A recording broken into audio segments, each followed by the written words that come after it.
Hello guys दोस्तों, मैं हूं वारिस और स्वागत है आप सबका अपने चैनल वारिस फ्री क्लासेस पे। तो दोस्तों हम क्लास 10 यानी क्लास 10 का जो फिजिक्स है उसका फर्स्ट चैप्टर प्रकाश का परावर्तन यानी रिफ्लेक्शन ऑफ लाइट, उसका अति लघु उत्तरीय प्रश्न और लघु उत्तरीय प्रश्न यहाँ पे सोल्व करा रहे हैं। ठीक है, तो आज का हमारे ये क्वेश्चन है कि प्रकाश के परावर्तन के कितने नियम है। ठीक है, तो देखिए यहाँ पे हम आपको डायरेक्टली बता दें तो प्रकाश के परावर्तन के दो नियम होते हैं। ठीक है, लेकिन दोस्तों प्रकाश का परावर्तन क्या होता है और इसके नियम दो है, लेकिन कौन कौन से वो भी हम आपको इस वीडियो में बता देंगे। ठीक है, क्योंकि दोस्तों ये मान गए ये आपको अति लघु उत्तरीय प्रश्न में मिल गया तो आप लिख दीजिएगा प्रकाश के परावर्तन के दो नियम है। ठीक है, लेकिन अगर आपको 2 नंबर में पूछ दे कि प्रकाश के परावर्तन के कितने नियम है तो उसमें तो आप दो नहीं लिख सकते डायरेक्ट। ठीक है, दो लिखेगा लेकिन वो नियम भी आपको बताना होगा। ठीक है, तो देखिए एक ट्रिक समझिए, प्रकाश का परावर्तन का क्या दो नियम होते हैं और प्रकाश का अपवर्तन का भी दो नियम होता है। ठीक है, इसमें कंफ्यूजन नहीं होता है। परावर्तन चीज अलग है और अपवर्तन चीज अलग है। ठीक है, दोनों चीज एकदम अलग है लेकिन दोनों का नियम दो ही है। ठीक है, दोनों का अलग अलग नियम है लेकिन दो नियम है दोनों का। ठीक है, तो प्रकाश के परावर्तन के दो नियम है, अगर अपवर्तन का पूछे तो उसका भी दो नियम है। ठीक है,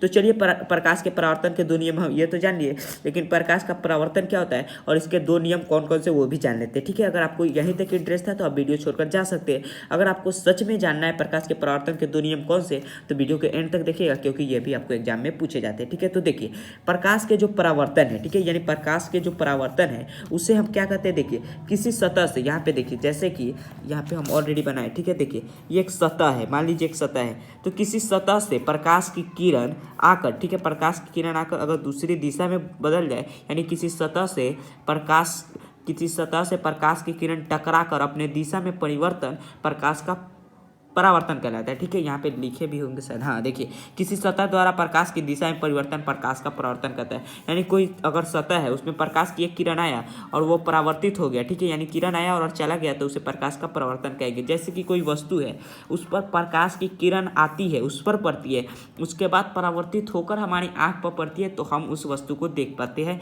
ठीक है, उसका प्रतिबिंब हमारे आँख के रेटिना पर बनता है। यह भी आपको फिजिक्स में आगे के चैप्टर में पढ़ना है। ठीक है, तो यहाँ पे हम समझ गए कि प्रकाश के परावर्तन कैसे होता है। तो किसी सतह से टकराकर प्रकाश की दिशा में बदलाव या परिवर्तन प्रकाश का परावर्तन कहलाता है। ठीक है, तो देखिए और इसका नियम क्या है। तो देखिए नियम के लिए सबसे पहले देखिए यहाँ पे आपको ये अभिलंब, इसको आपतित किरण कहा जाता है, और जो यहाँ से निकलता है उसे परावर्तित किरण, यानी आपतित किरण और परावर्तित किरण, और जहाँ से ये गुजरता है उसे आपतन बिंदु कहते हैं। और बीच से एक यहाँ पे क्या बीच से एक लाइन खींचा जाता है खंडित खंडित रेखा से, तो अभिलंब कहते हैं। ठीक है, आपतित किरण, परावर्तित किरण और ये अभिलंब हो गया, और इस बिंदु को आपतन बिंदु। और यहाँ पे देखिए आपतित किरण और अभिलंब ठीक है, यानी अ से क्या आपतन कोण बनता है। ठीक है, वहीं पे अभिलंब और परावर्तित किरण अप, यानी जिसमें प है वहाँ पे परावर्तन कोण में परावर्तित किरण और अभिलंब से परावर्तन कोण, आपतित किरण और अभिलंब से आपतन कोण। ठीक है, ये क्लियर हो गया। तो देखिए बात रही इसका क्या था कि नियम का। ठीक है, तो देखिए पहला नियम यही होता है कि आपतन कोण और परावर्तन कोण क्या होता है,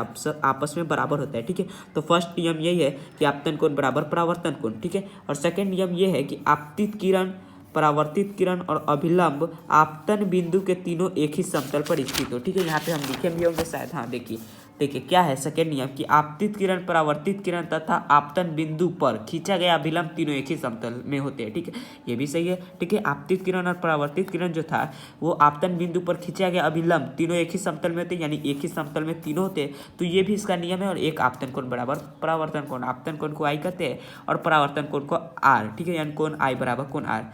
तो बस यही था। तो दोस्तों उम्मीद करता है वीडियो पसंद तो वीडियो को लाइक कर दीजिएगा, चैनल पर नए तो चैनल को सब्सक्राइब कर दीजिएगा। हम मिलते हैं नेक्स्ट वीडियो में, तब तक के लिए जय हिंद जय भारत।